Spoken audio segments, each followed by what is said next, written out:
بسم الله الرحمن الرحيم. يا أيها الذين آمنوا استجيبوا لله والرسول إذا دعاكم لما يحييكم. صدق الله العظيم وصدق رسوله النبي الكريم الأمين. قال الله تبارك وتعالى في شأن حبيبه مخبرا وآمنا: إن الله وملائكته يصلون على النبي يا أيها الذين آمنوا صلوا عليه وسلموا تسليما. اللهم صل على سيدنا ومولانا محمد وعلى آل سيدنا ومولانا محمد وبارك وسلم وصل عليه. الصلاة والسلام عليك يا رسول الله وعلى آلك وصحبه يا حبيب الله. تمام تعریفیں اللہ تبارک و تعالیٰ کے لیے ہیں جو خالق کی کائنات کی ہے، خالق کی شخصیات کی ہے، جو بات بھی ہے، سمجھ بھی ہے، جس کی شاء اللہ کی علم کی ہے، ولکن کی ہے. لا تزال درود و سلام قال سید الانام شفیع رحمت والی امت شاہ قوم جان جانا شہنشاہ حسینہ سید سربراہ سیاح مقام لطیفہ دورہ سرفہ دورہ عبادہ راز روحہ شاہد المعتبہ صاحب علم نشرہ معصوم عامر احمد مصطفیٰ حضرت محمد مصطفیٰ صلی اللہ علیہ وآلہ وبارک وسلم کی دربار رات میں اپنی عقیدت و ارادت و محبت و تقریرات پیش کرنے کے بعد جس طرح آپ حضرات جانتے ہیں آج کا ہمارا عنوان ہے جنگ احد کے بارے میں. اگر احد کے بارے میں کوئی گفتگو کی جائے تو آپ لوگوں کو مختصر ہے تو چند شہداء احد کا ذکر کرتے ہیں. سب سے پہلے جو قرآن مجید قرآن رشید سے آیت تلاوت کرنے کا شرف حاصل کیا ہے جس کا معنی مفہوم عرض کر دوں. اللہ نے فرمایا یا ایھا الذین آمنوا استجیبوا للہ والرسول اذا دعاکم لما یحییکم. اے ایمان والو، جب اللہ اور اس کا رسول بلائے صلی اللہ علیہ وسلم تو فوراً آؤ. لما یحییکم اگر آپ کی حیات چاہتے ہو، یعنی ایسی اللہ اور اس کا رسول جب بلاتے ہیں تو وہ اس لیے بلاتے ہیں کہ تمہیں ایسی حیات دے جو کبھی ختم نہ ہو جائے. جب اللہ اور اس کا رسول صلی اللہ علیہ وسلم بلائے تو فوراً آ جائے. اب یہاں پر ایک ڈرائیور کے رسول کے لحاظ سے نکتہ ہے یا ایھا الذین آمنوا استجیبوا للہ وللرسول. بعد ہے تو اگر عبارت کے شروع میں ہے تو اس کا معنی ہوتا ہے اللہ قسم اٹھا ہے، جیسے بات آج قسم ہے زمانے کی. اگر عربی کے جملے کے شروع میں اگر یہ واو آ جائے تو یہ قسمیہ ہوتا ہے، اور اگر عربی کے جملے کے درمیان میں آ جائے تو اس کا معنی ہوتا ہے یہ اور کا معنی لیتا ہے، یعنی یہ بات بھی ہے اور یہ بات بھی ہے، یعنی دو جملوں کے درمیان میں وقف کرنے کے لیے واو آتا ہے. اور یعنی اللہ اور اس کا رسول. اب اللہ ایک ذات ہے، معبود ایک ذات ہے، دو ذاتوں کا ذکر ہو رہا ہے. اب اصول ڈرائیور یہ ہے کہ جب اللہ اور اس کا رسول بلائے تو آگے آنا چاہیے تھا ذات ان کی بجائے ذات، یعنی اللہ اور اس کا رسول بلائے. عربی ڈرائیور یہ ہے کہ آگے آنا چاہیے تھا ذات ہوتا ہے ایک کے لیے، دو کے لیے نہیں ہوتا. شاید آپ کو بات سمجھ ذات نہیں ہونا چاہیے تھا، یہاں ہونا چاہیے تھا ذات. لیکن اللہ نے فرمایا ذات، ذکر پیچھے کیا اللہ اور اس کا رسول، آگے فرمایا ذات. جہاں اللہ اور اس کا رسول ہو ڈرائیور یہی کہتی ہے کہ وہاں ہونا چاہیے ذات. یہ ذات کون کیوں ہے؟ یہ پیچھے ذکر دو کا سیدھا آگے ایک کا استعمال ہو رہا ہے. تو جتنی تفاصیر ہیں آپ اٹھائیں اس میں لکھا ہوا ہے اللہ نے ذات کون لگا کے یہ بتا دیا ہے لوگوں میری چوکٹ سے میرے مصطفیٰ کی چوکٹ کو لے جانا چاہیے. میرے در سے میرے مصطفیٰ کے در کو علیحدہ نہ سمجھنا، میرے بلاوے سے میرے مصطفیٰ کے بلاوے کو علیحدہ نہ سمجھنا. ارے میں تو اس شان سے آپ ہوں کہ میں تمہیں خود بلایا میرے یہاں بال میں جب میں آپ کو بلایا اس کا بلانا میرا ہی بلایا. یہی وجہ ہے کہ عبادت اللہ کی ہے، عبادت اللہ کی ہے. اللہ کے سوا کسی کی عبادت نہیں کی جائے گی. الہ صرف اللہ ہے.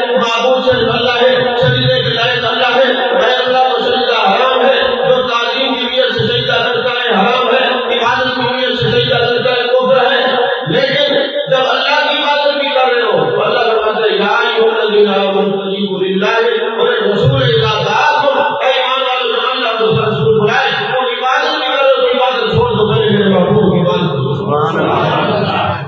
صحیح بخاری کے اندر یہ حدیث پاک 2 مرتبہ آئی ہے۔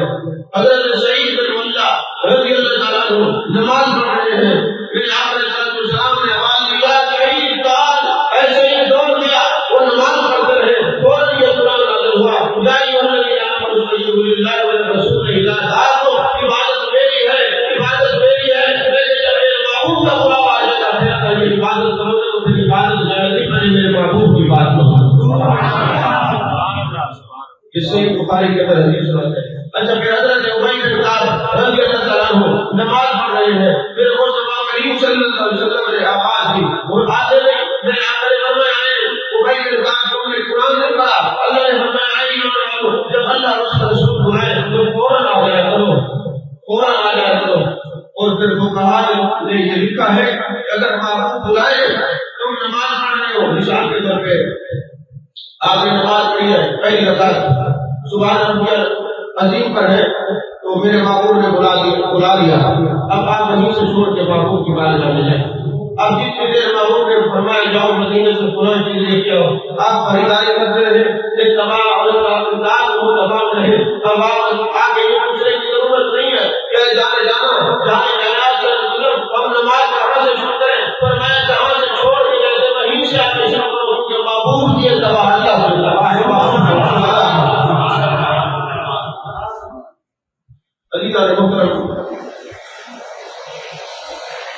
جیسے مسند احمد میں حدیث ہے حضرت ام ہانی حضرت علی کرم اللہ وجہ کریم کی چچا زاد بہن ہے، میرے آقا کی چچا زاد بہن اور حضرت علی کی سگی بہن حضرت ام ہانی رضی اللہ تعالیٰ عنہ، میرے آقا علیہ السلام حضرت ام ہانی کے گھر تشریف لے گئے، آپ نے جب یہ روزہ رکھا تھا، محبوب علیہ السلام نے پینے کے لیے پانی طلب فرمایا، حضرت ام ہانی نے پانی پیش کیا، آپ نے تھوڑا سا پانی پیا اور بچا کر دیا کہ ام ہانی یہ پی لو، وہ کہنے لگی یا رسول اللہ صلی اللہ علیہ وسلم میں تو روزے سے فری ہوتا ہے، محبوب نے فرمایا تم پانی پی لو، تم نے قرآن نہیں پڑھا، نبی کا بلاوا خدا کا بلاوا ہے، نبی کی اطاعت خدا کی اطاعت ہے، نبی کا پلانا خدا کا پلانا ہے، نبی کا پلانا خدا کا پلانا ہے، تو یہ پانی پی لو تیرا روزہ بھی برقرار ہے، تیرے رسول نے پلایا جس کو رسول پلایا اس کو خدا پلاتا۔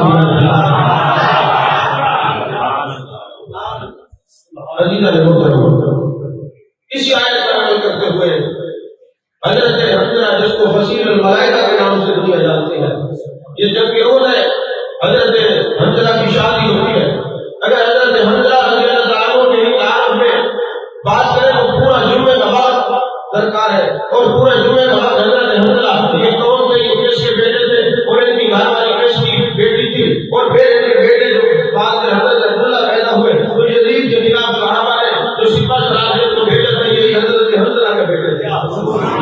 تو یہ حضرت حنظلہ اس دن شادی ہوتی ہے، غسل واجب ہے، غسل کا وقت نہیں ملا، اعلان ہوتا ہے، لوگوں محبوب علیہ السلام نے یاد فرمایا ہے تمام لوگ جاؤ کے لیے چلو،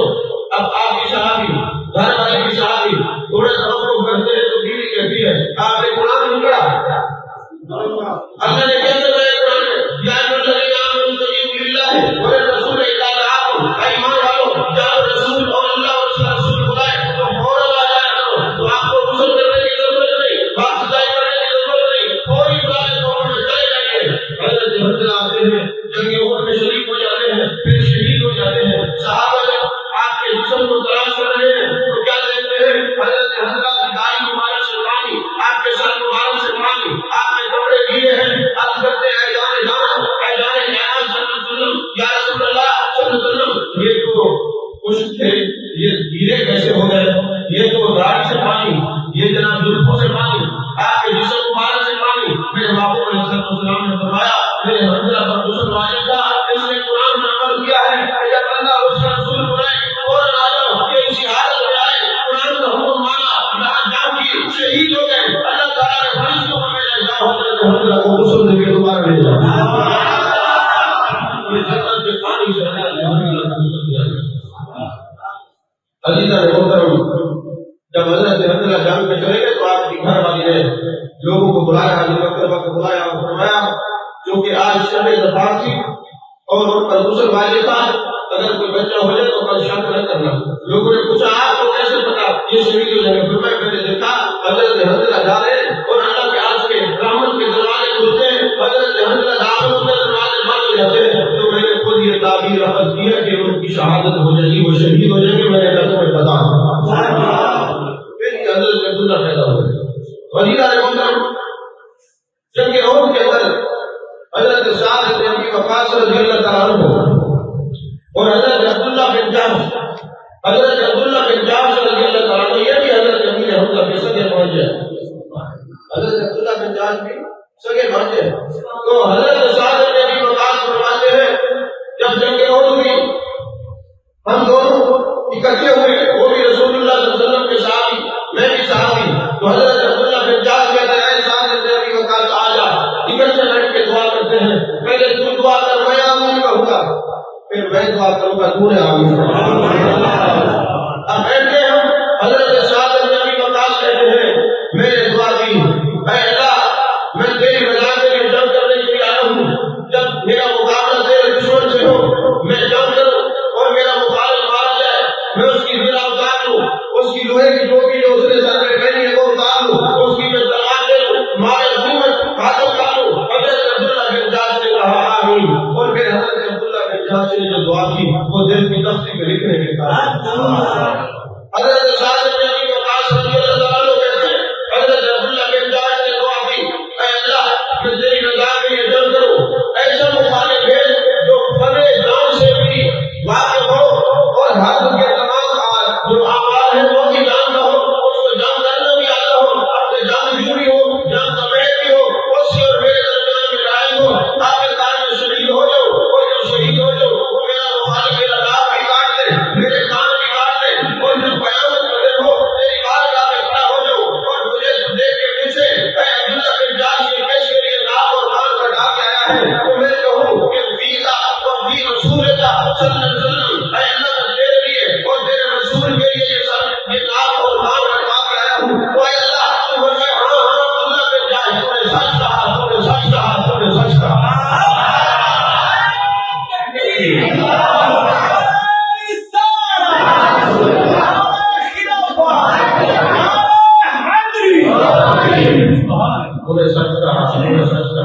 حضرت سعد بن ابی وقاص رضی اللہ تعالیٰ عنہ کہتے ہیں خدا کی قسم میری دعا سے ان کی دعا اعلیٰ تھی، میری دعا سے ان کی دعا کمی تھی، میری دعا سے ان کی دعا زیادہ رب کے قریب کرنے والی تھی۔ فرماتے ہیں میں نے آمین کہا اور پھر میں نے احد کے میدان میں وہ منظر دیکھا کہ حضرت عبداللہ بن جحش جنگ کرتے کرتے تلوار ٹوٹ جاتی ہے۔ فرماتے ہیں کیونکہ اس وقت مسلمانوں کے پاس کوئی جنگی سامان کے ذخائر تو تھے نہیں کہ بھئی ایک تلوار ٹوٹی ہے اور فوراً دوسری تلوار اس کو دے دی جائے گی، فرماتے تلوار تھی نہیں۔ حضرت عبداللہ بن جحش دوڑتے ہوئے جانے کائنات صلی اللہ علیہ وسلم کی قدم میں آتے ہیں، یا رسول اللہ صلی اللہ علیہ وسلم تلوار ٹوٹ گئی ہے، تلوار نہیں ہے، میرے آقا نے کھجور کی ٹہنی پکڑا دی، جیسے حضرت عبداللہ بن جحش کو لہرایا تو وہ تلوار بن گئی، وہ تلوار بن گئی، اور پھر اسی تلوار سے ایک نہیں دو نہیں 20 کو مار اور مسلمانوں کو عبداللہ بن جحش نے قتل کر دیا۔ اور پھر ایک جنگی جو سامنے آیا اس نے آپ کو شہید کیا، آپ کے کان کٹے، آپ کا نام کٹا، اور میں نے جب دیکھا تو میں نے کہا اے عبداللہ بن جحش تیری دعا کو مقام مستجاب کے اعلیٰ درجے پر پہنچایا، ارے تم نے جو دعا مانگی تھی وہ تیرے رب نے دعا کو قبول کر لیا ہے، تیری دعا سن لی گئی ہے۔ حضرت عبداللہ بن جحش کی وہ جو تلوار تھی نا وہ نسل در نسل منتقل ہوتی رہی، آخر کار اس تلوار کو معتصم بن ہارون الرشید نے ترکی کے ایک امیر کو 200 درہم میں فروخت کر دی وہ تلوار، اور وہ جو ان کی تلوار تھی ان کا نام تھا العون، اس کا تلوار کا نام تھا العون۔ اور یہی واقعہ جنگ بدر میں پیش آیا، جب حضرت عکاشہ کو تلوار کی ضرورت پڑی تھی تو آپ نے کھجور کی ٹہنی پکڑا دی، وہ تلوار بن گئی، اس کا نام تھا الارجون۔ تو یہ محمود علیہ السلام کا معجزہ ہے۔ اسی طرح جنگ احد کے اندر حضرت عمر بن جموح، اور پھر یہ حضرت عبداللہ بن جحش کو حضرت میرے آقا علیہ السلام کے چچا حضرت امیر حمزہ کو ایک ہی قبر میں دفن کیا گیا، ایک ہی قبر میں، کیونکہ حضرت امیر حمزہ رضی اللہ تعالیٰ عنہ کے بارے میں علیحدہ چونکہ ابھی گفتگو ہوگی درس تصور میں، اس لیے حضرت امیر افضل رضی اللہ عنہ کو بیان کو میں احتاج نہیں کر رہا، وہ بعد میں درس تصور میں انشاءاللہ جن کے مقابل تو ہوگا۔ تو حضرت عبداللہ بن جاش بھائی ہیں حضرت سیدنا امیر افضل رضی اللہ عنہ، تو دونوں کو ایک ہی قبر کے اندر دفن کیا گیا۔ اور پھر اس کے بعد جب کہ ان میں حضرت عمر بن جموح رضی اللہ عنہ یہ ایک پاؤں سے معذور تھے، ایک ٹانگ ان کی چھوٹی، اور چار بچے وہ بھی میدان جنگ میں گئے ہوئے تھے۔ تو محبوب علیہ السلام نے ان کو اجازت دے دی، پرمیشن دے دی جنگ لڑنے کی۔ حضرت عمر بن جموح کے بارے میں بیٹے کہنے لگے یا رسول اللہ صلی اللہ علیہ وسلم یہ معذور ہے، اور معذور کے اوپر تو جنگ کرنا فرض نہیں ہے، یہ جہاد فرض نہیں ہے، یہ شرعی معذور ہے، تو آپ ان کو اجازت نہ دیں۔ انہوں نے کہا کیا ہوا، میری ٹانگ چھوٹی ہے، میں معذور ہوں لیکن میرا جذبہ تو جوان ہے۔ محبوب علیہ السلام کے جان دینے کا جو جذبہ ہے وہ تو کمزور نہیں پڑ گیا نا۔ یا رسول اللہ صلی اللہ علیہ وسلم مجھے اجازت دے رہے ہیں، اور میرے آقا علیہ السلام نے جب اجازت دی تو چشم فلک نے دیکھا کہ حضرت عمر بن جموح جنگ عہد کے اندر جنگ کرتے ہیں، اور جب زمین کے اوپر کوئی کافر مشرک گر جاتا ہے وہی جو معذور ٹانگ تھی نا اس سے اس کو لتاڑ دیں گے اور اس کو ضربے دیتے ہیں۔ اور پھر ہوا یہ کہ حضرت عمر بن جموح وہاں لڑتے لڑتے شہید ہو گئے۔ شہادت کے بعد جب آپ کی گھر والی کے بیٹے آپ کے سارے شہید ہو گئے، 4 بیٹے تھے سارے شہید ہو گئے تھے، تو حضرت عمر بن جموح کی گھر والے کو پتہ چلا، ان کے جسم کو لینے کے لیے جب آئی نا تو جس اونٹ کے اوپر بھی آپ کے جسم کو رکھتے تھے وہ بیٹھ جاتا تھا، وزن ہو جاتا تھا، آپ کا وہ جنازہ مبارک جسم مبارک کھلتا ہی نہیں تھا۔ تو میرے آقا علیہ السلام نے فرمایا، اس میں 2 روایات ہیں، ایک روایت ہے کہ ان کی گھر والی نے کہا یا رسول اللہ صلی اللہ علیہ وسلم یہ جنازہ نہیں اٹھے گا، اس لیے کہ جب حضرت عمر گھر سے پہنچے تو انہوں نے دعا کی تھی اے اللہ میرے جنازے کو عہد میں رکھا جائے، میدان عہد میں میری قبر بنے واپس نہ آئے۔ اللہ نے ان کی دعا کو قبول فرمایا ہے، اللہ نے ان کی دعا کو قبول فرمایا ہے، اور یہ واپس نہیں جائے گا۔ اور پھر ہوا یہ کہ آپ کے جسم مبارک کو وہیں میدان عہد میں سپرد اعلیٰ کر دیا گیا۔ اسی طرح ایک اور بزرگ ہے جن کا نام ہے ابو سعد بن قیسمہ بن ابو قیسمہ رضی اللہ تعالیٰ عنہ، یہ جنگ عہد کی نا یہ ہوئے تھے، باپ بیٹے کی پورا دادا بیٹے کا نام نکلا، بیٹا شہید ہو گیا۔ جب شہید ہوا تو بیٹے نے خواب میں اپنے باپ کو دعوت دی کہ ابا جی آ جاؤ جنت میں اکٹھے شاید۔ اب یہ خواب میں محبوب علیہ السلام کی بارگاہ میں تشریف لے گئے اور عرض کی یا رسول اللہ صلی اللہ علیہ وسلم میرے بیٹے نے مجھے جنت میں بلایا ہے، مہربانی فرمائیں میں بھی جنت میں جانا چاہتا ہوں۔ پھر سرکار نے اجازت دی تو یہ وہاں پر جا کے شہید ہو گئے، اور شہید ہونے کے بعد اپنے بیٹے کے ساتھ جنت میں شہید کرنا۔ اسی طرح ایک اور صحابی جن کا نام ہے اسیرم عمر بن ثابت، یہ نام آپ نے کئی دفعہ سنا ہے، اسیرم عمر بن ثابت رضی اللہ تعالیٰ۔ یہ جو اسیرم ہے نا محبوب علیہ السلام کے ایسے غلام ہیں، جب یہ مسلمان نہیں ہوئے تھے تو یہ محبوب علیہ السلام کے خلاف اشاعت دکھاتے، معذرت تنقید کرتے تھے۔ اور ایک دن جب یہ جنگ عہد کی اپنے رشتے داروں کو ملنے جب گئے نا بھانجے کے گھر میں، تو پتہ چلا وہ بھی محبوب کی عزت عظمت پر جو گزارا کرنے جنگ عہد میں گئے ہوئے ہیں۔ جس گھر میں جاتے رشتے داروں میں پتہ چلتا ہے کہ وہ گئے ہوئے ہیں تو دل نے سوچا یہ جانے جانا ایسے ہے، اللہ نے ان کو بدو آ کر کہنا کیا ہے، بلے کی لطفے دی ہے، بڑے حسین ہے، میں ایسے مقابلت کرتا ہوں، لہٰذا میں بھی کرنا پڑے گا اپنے نبی پر جان نثار ہو جاؤں۔ تو حسین جو تھے وہ آتے ہیں، آگے عہد کے میدان میں کھڑے ہو جاتے ہیں۔ صحابہ نے کہا تم بھائیو تم کو میرے محبوب کی تنقید کیا کرتے تھے؟ انہوں نے کہا خدا کی قسم آپ تنقید نہیں، میں اپنے سینے کو مدینہ بنا کے آیا ہوں، محبت سے توڑ کر کے آیا ہوں، لہٰذا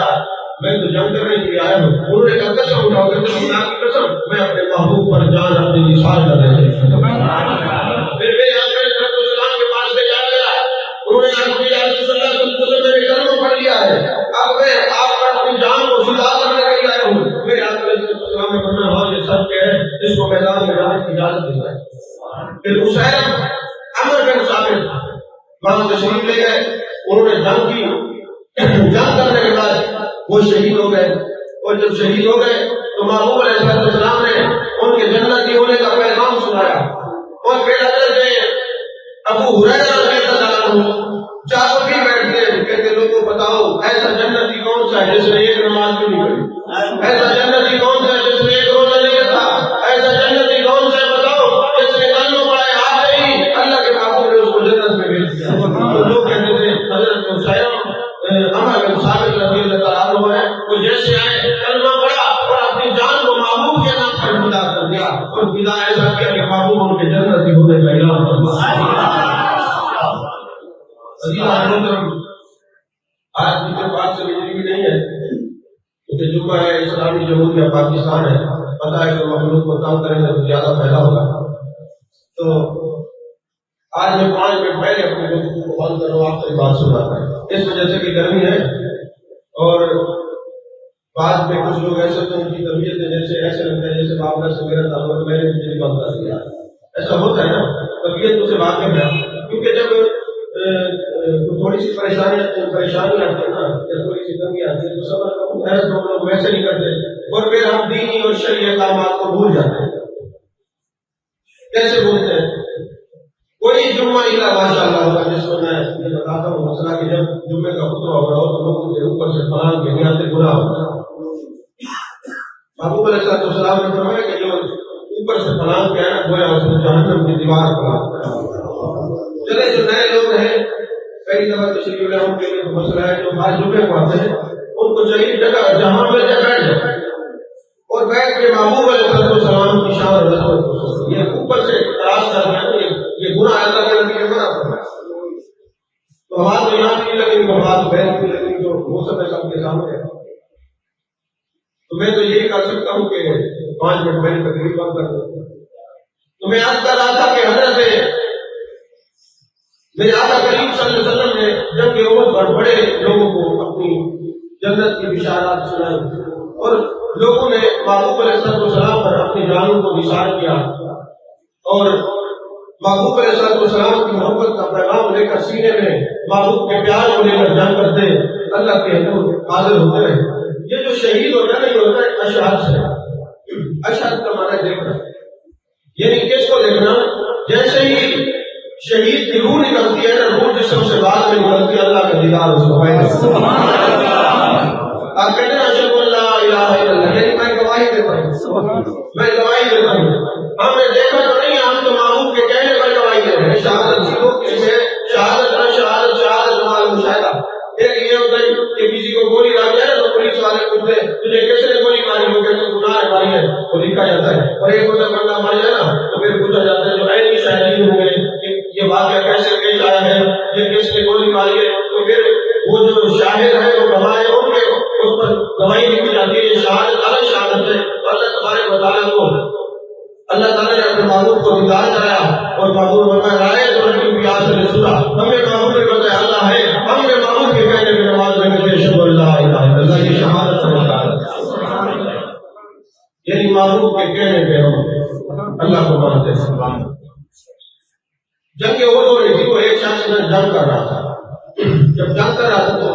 جب وہ اپنی تلوار کو نا گھماتا تو کئی لوگوں کا سر کام کرتا تھا۔ اب اس کے کمالات اور اس کے جنگ کرنے کے ترتب سے صحابہ دیکھتے ہیں، محبوب علیہ السلام کو کہا جاتا ہے یا رسول اللہ صلی اللہ علیہ وسلم اتنی زبردست جنگ کر رہا ہے، آپ نے فرمایا انہ من امر اللہ، یہ جنگ ہے، جنگ ہوتی ہے، صحابہ اس کے کمالات دیکھتے وہ تلوار کو گھماتا ہے، کئی کا سر لے جاتا ہے، پھر آپ نے یا رسول اللہ صلی اللہ علیہ وسلم اتنا جنگجو، اتنا جنگ کا ماہر، جنگ کرنے والا، میرے آقا فرماتے ہیں انہ من امر اللہ، وہ جہنمی ہے۔ اب صحابہ اس کے کمالات کو بھی دیکھتے، جنگ کرنے کے معاملات کو بھی دیکھتے اور پھر محبوب علیہ السلام کے فرمان کو بھی دیکھتے، میرے آقا نے فرمایا انہ من اہل النار، یہ جہنمی ہے۔ کیسے جانتے ہو؟ جس جنگ کے ساتھ وہ لوگوں کو قتل کرا تھا عثمان اس کا نام تھا، وہی تلوار سے اپنے سینے میں ماری خودکشی کر کے مارا، اور خودکشی والا جہنمی ہوتا ہے۔ تو لوگوں نے کہا یا رسول اللہ صلی اللہ علیہ وسلم صدقت یا رسول اللہ صلی اللہ علیہ وسلم، آپ نے سچ فرمایا، آپ نے سچ فرمایا، اس نے تلوار اپنے سینے میں ماری ہے، خودکشی کر کے مر رہا ہے اور خودکشی کرنے والا جہنمی ہے، تو آپ نے سچ فرمایا۔ یہاں پر ایک سوال پیدا ہوتا تھا کہ اگر یہ جانبی تھا تو دین اسلام کے لیے داڑھی کیوں بڑھائے؟ یہ مسئلہ ہے نا. ابھی گفتگو کر رہے ہیں، یہ حدیث میں نے آپ کے سامنے رکھی ہے، بخاری شریف کے اندر یہ حدیث پاک ہے، صحیح بخاری. واقعہ جب یہود کا ہے تو لوگوں کے ذہن میں یہ سوال آئے کہ یار اگر وہ ایسا تھا تو پھر جان بھی تھا تو معلوم ہے جان کی اجازت نہیں، وہ جان بھی کرتا رہا، اور پھر جان کرنے کا کیا مقصد تھا؟ اب ایسے شکر بجلی کا انجینئر پوری طرح کیا ہے، ادھر بھی نہیں ادھر بھی نہیں، بجلی نہیں ہے، یہ حال ہے. مشین کو بھی نیند آ رہی، نیند کرنے والے سامنے نہ بیٹھا ہے، جو فرائض لوگ ہیں وہ بیٹھا. مجھے پتا ہے آج ہونا لیکن نیند پوری کر کے آپ حضرت میرے آقا کریم صلی اللہ علیہ وسلم کی بارگاہ میں صحابہ آتے یا رسول اللہ صلی اللہ علیہ وسلم اگر یہ جان نے کہا تو یہ جان کے لیے آیا کیوں، اس نے کمالات اور یہ کنڈم کیوں دکھائے؟ میرے آقا نے جو کہا جو سب کے لیے ملا رہے ہیں. میرے آقا نے فرمایا ان اللہ یبین هذا الدین بالرجل الفاجر، اللہ چاہے تو فاجر سے دین کا کام دے. سبحان اللہ. اللہ چاہے تو فاجر سے دین کا کام دے دیتا ہے. دینی لوگوں کے لیے اس کا سبب کیا ہے؟ جو دین کی جتنی خدمت کرتا رہے پھر بھی ڈرتا رہے پتہ نہیں میری خدمت قبول ہے کہ نہیں، پھر بھی ڈرتا رہے. ہمیں یہ حکم نہیں ہے کہ ہم دوسروں میں فتویٰ لگائیں گے یار یہ تو ایسا ہے تو ایسا ہے، دین کی خدمت ہے، ایسا نہیں. دینی خدمت کرنے والے خود ڈرتے رہے کہ ہم جو دین کی خدمت کریں کسی کو دین کا ٹھیکیدار بننے کی ضرورت نہیں ہے، دین کا خدمت گزار بننے کی ضرورت ہے. کہ کیا پتا یہ ہماری نیکی گاؤں کی آدمی کے بھی آدمی ہے. تو دوستو یہ جنگ احد کا جو تھوڑا سا میں نے ایک نقشہ اور صحابہ کی جو شہادت کی چند باتیں تھی آپ کی گوشت گزار کیا اس لیے سے یہ صحابہ کا ذکر ہوگا، ان کی شہادت کا ذکر ہوگا تو میرے آپ علیہ السلام خوش ہو جائیں گے اور معبود خوش ہو جائے گا تو اللہ خوش ہو جائے گا. اور یا الذین آمنوا استجیبوا للہ وللرسول اذا دعاکم، ان کی جو تفسیر پیش کی ہے اللہ اس کو قبول فرمائے.